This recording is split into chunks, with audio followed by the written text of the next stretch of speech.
recording? Make sure you point to the box. Show the box.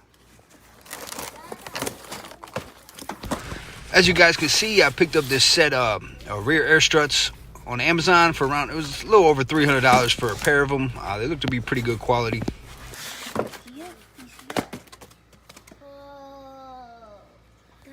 As you can see, this one's in pretty bad shape. The whole bottom's blown out and leaking. Overall, it's fairly simple. There's the main through bolt on the bottom, and then there's 3 nuts with the airline on the top.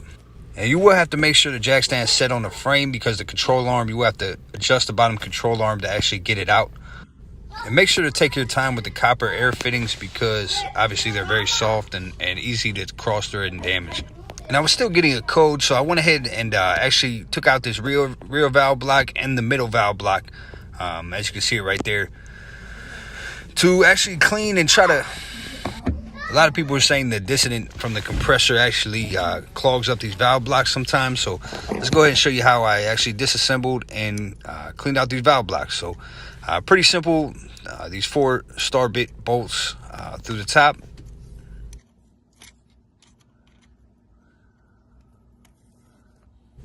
From there, it simply pulls apart, and just make sure you keep track of those O-rings. Once again, this is super easy. Just pulls apart, then each of these valves actually slide out. Just a firm tug on them, you can actually pull them right out.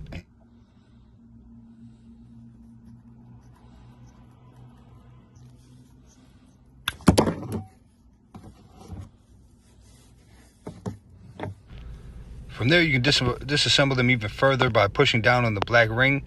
There's a twist ring that actually holds that in place, and you can pop the top off right there, pull the spring out, and actually so I disassembled and sprayed each part down and cleaned it up real good, just to get some of that dissonant off of there. And yeah, from there we can throw it back together.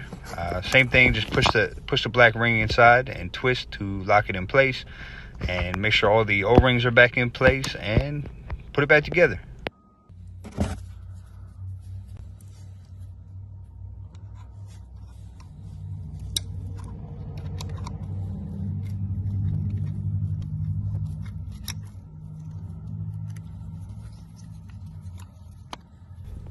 So even with all this, obviously with the Range Rover, I'm still having problems with my suspension.